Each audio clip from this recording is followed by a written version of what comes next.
மானஸ் பக்கங்கள். Hi friends, இது மாலிகாவின் கேளுங்க கதை கேளுங்க. மானஸ் எழுதிய வானவில் நெஞ்சங்கள், அத்தியாயம் 54. மண்டபம் கொஞ்சம் கொஞ்சமாக காலியாகி கொண்டிருந்தது. ஊர்க்காரர்கள் தெரிந்தவர்கள் என்று எல்லோரும் கலைய துவங்க, மெல்ல சொந்தக்காரர்கள் ஒவ்வொருவராக மேடை ஏறி வந்து மணமக்களோடு நின்று புகைப்படம் எடுக்க ஆரம்பித்து இருந்தனர். பிரியாவின் முகம் வாட்டத்தோடு இருக்க, என்ன ஆச்சு என்றான் நந்து மெல்லிய குரலில். பசிக்குதுங்க என்றாள் அவளும் அவனுக்கு மட்டும் கேட்கும் குரலில். புன்னகைத்தவன் தன் விழிகளை சுழலவிட்டான். நித்யா வந்தவர்களை கவனித்து கொண்டிருக்க, அவளை எப்படி அழைப்பது என்று யோசித்தவாறே பார்த்து கொண்டிருந்தான். எத்தேச்சையாக அவள் திரும்ப, நந்து அவளை பார்ப்பதைக் கண்டு என்ன என்றால் ஜாடையிலேயே. பசிப்பதாக அவனும் ஜாடையிலேயே சொல்ல, வெயிட் பண்ணுங்க என்று மெல்லியதாக வாயசைத்து ஜாடையில் கூறினாள்.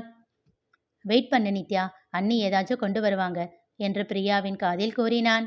நித்யா என்ன செய்யலாம் என்று யோசித்தவாறே அங்கும் இங்கும் பார்க்க, பிரியாவின் தோழிகள் வந்து கொண்டிருந்தனர். அவர்களை அழைத்தாள். சாப்பிட்டீங்களா? ஆச்சு அக்கா, அண்ணி என்று இருவேறாக பதில் கிடைக்க சிரித்துவிட்டாள் நித்யா. ஏதாச்சும் ஒன்னா கூப்பிடுங்க என்றவளின் கண்ணில் நவநீதன் பட, அவர்களும் அவனை திரும்பி பார்த்தனர். இது சரி வராது, ஒழுங்கா அண்ணினே கூப்பிடுங்க என்றாள். ஓஹோ, ஏய் டீச்சர் அவங்க கொழுந்தனார காப்பாத்துறாங்கப்பா என்றாள் ஒருத்தி. மற்றவர்கள் சிரித்தனர். எதுக்கு இந்த சிரிப்பு என்று அவர்களை முறைத்தாள் நித்யா. அவனையெல்லாம் யார் கல்யாணம் பண்ணிக்குவா என்றவளை ஏகத்துக்கும் முறைத்தாள் நித்யா.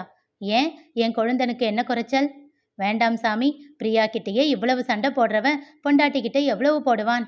எங்களுக்கு வேணாம்ப்பா, எங்களுக்கெல்லாம் நாங்க சொல்றத தலையாட்டுற பையன்தான் வேணும். அது சரி சரி சரி, நீங்க எதுக்கு கூப்பிட்டீங்க முதல்ல அதை சொல்லுங்க. பிரியாவுக்கும் கொழுந்தனாருக்கும் பசிக்குதான், ஏதாச்சும் கொண்டு போய் கொடுங்க. சரிக்கா, நாங்க பாத்துக்கிறோம். ஏய், ஏதாச்சும் ஸ்நாக்ஸ் மாதிரி கொண்டு போய் கொடுங்க. சாப்பாடு கொடுத்தா என்று நிறுத்தி சுற்றி பார்வையை சுழல விட்டு மெல்லிய குரலில் கூறினாள். இதுக்குன்னே ஒரு சில பெருசுங்க பேசுறதுக்காக காத்துக்கிட்டு இருக்கும் என்றாள். ஓகே ஓகே, புரியுதுக்கா, நாங்க பாத்துக்கிறோம். எங்களுக்கு தெரியாத ஐடியாவா? ஸ்வீட்டை கொண்டு வந்து கொடுத்து 2 பேரும் ஒட்டிக்கிற மாதிரி போட்டோவை எடுக்க சொல்லிட்டு அப்படியே சாப்பிட கொடுத்துடுறோம் சிரித்தாள் நித்யா. எல்லாம் விவரம்தான் என்று விட்டு அங்கிருந்து நகர்ந்து கொண்டாள். சொன்னது போல் அவர்கள் செய்ய, இப்போ ஓகேவா என்றான் நந்து. தலையசைத்தவள், ஐஸ்கிரீம் ஊட்டி விடுற மாதிரி போஸ் கொடுத்தா நல்லா இருக்கும் தானே என்றாள். ஏண்டி, நீ ஐஸ்கிரீம் சாப்பிட்றதுக்கு இது ஒரு சாக்கா என்று அவள் தோழி ஒருத்தி முறைக்க, பரவாயில்ல எடுத்துக்கிட்டு வாங்க ப்ளீஸ் என்றான் நந்து. ஐயோ அண்ணா, எதுக்கு ப்ளீஸ் எல்லாம் சொல்லிக்கிட்டு, இதோ கொண்டு வரோம் என்று ஒருத்தி செல்ல, ஆக உங்க பொண்டாட்டி கேட்டா உடனே அதை செஞ்சிடணுமா என்று கண்ணடித்து கிண்டல் அடித்தாள் இன்னொருத்தி. பிரியா சந்தோஷமாக சிரிக்க, புன்னகையோடு அவளையே பார்த்து கொண்டிருந்தான் நந்து. அண்ணா, என்ன இது இப்படி பப்ளிக்கா சைட் அடிச்சுக்கிட்டு இருக்கீங்க? என்னோட வைஃப், நான் சைட் அடிக்கிறேன், யாரால தப்பு சொல்ல முடியும்? அவன் வார்த்தைகளில் திகைத்து போய் அவனை பார்த்தாள் பிரியா. என்ன ஆச்சு என்றான் புருவங்களை உயர்த்தி. ஒன்றுமில்லை என்பதை போல் வெட்கத்தோடு தலையசைத்தவள் அவன் விரல்களை தன் விரல்களோடு பிணைத்து கொண்டாள். தோழிகள் ஐஸ்கிரீம் கொண்டு வர அதனை சாப்பிட்டு முடித்த பின்பு மறுபடியும் நந்துவின் கையை கோர்த்து கொண்டாள் பிரியா. என்னடி, அண்ணன் என்ன ஓடியா போக போறாரு? எதுக்கு இப்படி கையை பிடிச்சுக்கிட்டே இருக்க? அவள் தோழி அவளுக்கு மட்டும் கேட்கும் குரலில் கிண்டல் அடிக்க, எத்தனை வருஷம் தெரியுமா, நடக்குமோ நடக்காதோன்னு எவ்வளவு பயந்துகிட்டே இருந்தேன் தெரியுமா? இனி அவர் கையை எப்பவும் விடமாட்டேன் என்று சிரித்தபடி அவர்களிடம் சொல்லி கொண்டிருந்தாள் பிரியா. உன் முகத்துல தான் எவ்வளவு சந்தோஷம். ஒரு தோழி அவள் கன்னம் கிள்ளி முத்தம் வைக்க, ரொம்ப சந்தோஷப்படாத, அதை கெடுக்கிறதுக்குன்னே ஒருத்தன் வந்துகிட்டு இருக்கான் பாரு என்று கண்களால் ஜாடை காட்டினாள் ஒரு தோழி. யார் என்று திரும்பி பார்த்தாள் பிரியா. நவநீதன் மேடை ஏறி வந்து கொண்டிருந்தான். அவனை கண்டதும் நந்துவின் விரல்களை இன்னும் இறுக்கமாக பற்றி கொண்டாள். தோழிகள் கலகலவென சிரிக்கத் தொடங்க, வேகமாக வந்த நவநீதன், எல்லார் கூடவும் போட்டோ எடுத்துக்கிட்டாச்சா? நான் மட்டும்தான் விட்டு போயிட்டேனா? வேலையா இருந்தா என்னை கூப்பிட்டெல்லாம் எடுத்துக்க மாட்டீங்களா என்று கேட்டான். டேய், நீ ஸ்பெஷல்டா, வா நம்ம 3 பேரும் எடுத்துக்கலாம் என்றான் நந்து. அவனை பிடித்து தோளோடு அணைக்க முயற்சிக்க, அதை தட்டிவிட்டவன் வேகமாக அவர்கள் இருவரின் கையையும் பிரிக்க முயன்றான்.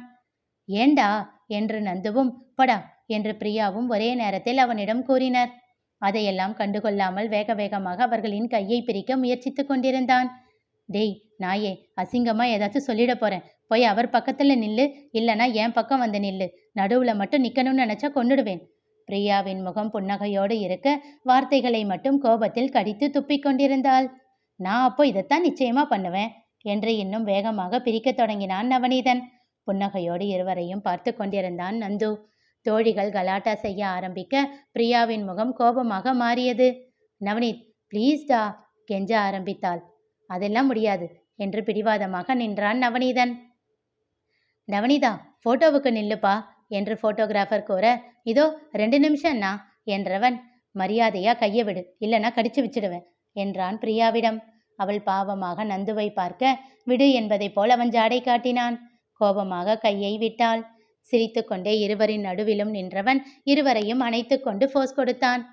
பாப்பா, கொஞ்சம் சிரிமா என்றார் போட்டோகிராஃபர். அவன் மூஞ்சியே அப்படிதான்னா, நீங்க எடுங்க என்றான் நவநீதன். அவனை முறைத்த பிரியா, அதெல்லாம் இல்லை அண்ணா, இவன் பக்கத்துல நிற்கிறதுனால தான் இப்படி, நீங்க அப்படியே எடுங்க என்றாள். இவர்கள் விளையாட்டை புன்னகையோடு பார்த்தவாறு புகைப்படத்தை எடுத்தார் அவர். அண்ணா தள்ளிப்போ, நாங்க 2 பேரும் மட்டும் எடுத்துக்கிறோம். டேய், என்னடா பேசுற என்றாள் பிரியா திகைத்து. ஏன், என் கூட போட்டோ எடுத்துக்க மாட்டியா?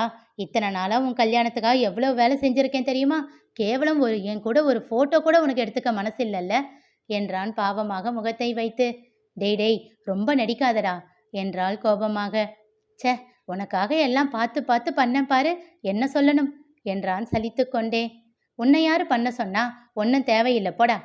ஓ, என்கிட்ட நல்லா வேலை வாங்குற வரைக்கும் வாங்கிட்டு அப்புறமா தேவையில்லைன்னு சொல்லுவியோ? இருவரும் சண்டையிட்டு கொள்ள ஆரம்பிக்க தோழிகள் தலையில் அடித்து கொண்டனர். நந்து புன்னகையோடு பார்த்து கொண்டிருந்தான். இருவரும் சுற்றமுடர்ந்த அடிதடியில் மட்டும் இறங்காமல் இருக்க நந்து சத்தமில்லாமல் வீடியோகிராஃபரிடம் ஆரம்பத்திலேயே ஜாடை காட்டியிருந்தான். அவன் சொன்னதை அடுத்து அவர்களின் சண்டை மொத்தமாக வீடியோ எடுக்கப்பட்டு கொண்டு இருந்தது. அதனை அறியாமலேயே இருவரும் சண்டையிட்டு கொண்டிருந்தனர். அப்போது முரளியும் சத்யாவும் மேடை ஏறி வந்தனர். அவர்களை கண்டதும் நவநீதனின் கையை பிடித்து அண்ணனை காட்டினான் நந்து. என்னப்பா, போட்டோ எல்லாம் ஆச்சா? சாப்பிட போலாமா? நேரமாச்சு என்றாள் சத்யா. ஆச்சு அண்ணி என்று சொல்லிவிட்டு இருவரின் நடுவில் இருந்தும் நல்ல பிள்ளையாக விலகி நின்று கொண்டான் நவநீதன். முரளி, ஒரு ஃபேமிலி போட்டோ எடுத்துடலாம்ப்பா என்றார் போட்டோகிராஃபர். சரி அண்ணா என்றவன் எல்லோரையும் அழைத்தான். நந்து பிரியாவோடு முரளி, சத்யா, வேணு, நித்யா, ஆதித்யா, அஸ்விதா, நவநீதன், கிரி எல்லோரும் நின்று சில புகைப்படங்கள் எடுத்துக்கொண்டனர். முடிந்தவுடன் ஒரு நிமிஷம் என்ற முரளி சங்கரனையும் யசோதாவையும் அழைத்தான். அவர்கள் இருவரையும் தங்களோடு நிற்க வைத்து புகைப்படம் எடுத்துக்கொள்ள இதனை அசூயையோடு கீழே இருந்து பார்த்து கொண்டிருந்தார் அன்னபூரணி. சாரங்கனின் காதில் கடிக்க தொடங்கினார். பாத்தீங்களா, இப்பவே எப்படி நம்மள ஒதுக்க வைக்க ஆரம்பிச்சிட்டான்னு? உங்க பொண்ணுக்காச்சும் ஏதாச்சும் இருக்கா பாருங்க.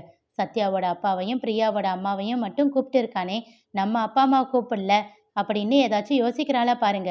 ஈன்னு அவங்க கூடவே இழிச்சுக்கிட்டு நிக்கிறா. விடுமா, நித்யாவை தவிர நமக்குன்னு ஒரு குடும்பம் இருக்கு. ஆனா அவங்க 2 பேருக்கும் அப்படியா? அதனால முரளி அப்படி கூப்பிட்டுருப்பான். நீ ஏன் அதை தப்பா நினைக்கிற?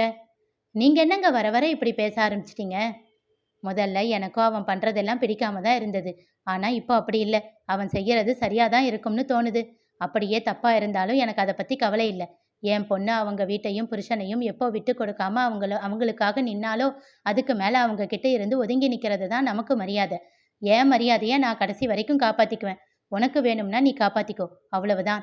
நாளை பின்ன உன் பொண்ணுக்கிட்ட ஏதாச்சும் வாங்கி கட்டிக்கிட்டு என்கிட்ட வந்து நிக்காத. நான் உனக்காக அவகிட்ட எதையும் பேச மாட்டேன் சொல்லிவிட்டு மேடையை பார்க்க ஆரம்பித்து விட்டார் சாரங்கன். எதுவும் செய்ய வழியின்றி எதுவும் பேசவும் முடியாமல் உள்ளத்தில் எரிமலை பொங்க பார்த்து கொண்டிருந்தார் அன்னபூரணி. அவர் முகத்தை கவனித்து விட்ட வேணு நித்யாவிடம் மெல்லிய குரலில் கேட்டான். நித்தி, உங்க அப்பா அம்மாவை கூப்பிட சொல்லி அண்ணன்கிட்ட சொல்லவா?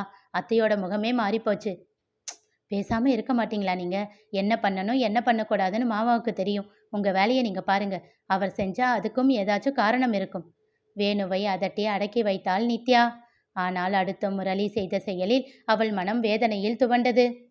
அது முரளிக்கும் அவளுக்கும் நடுவில் பெரிய பிரச்சனையாக கிளம்பியது. நடந்தது என்ன தெரிந்து கொள்ள தொடர்ந்து கேளுங்க. கதை கேளுங்க. மீண்டும் சந்திப்போம்.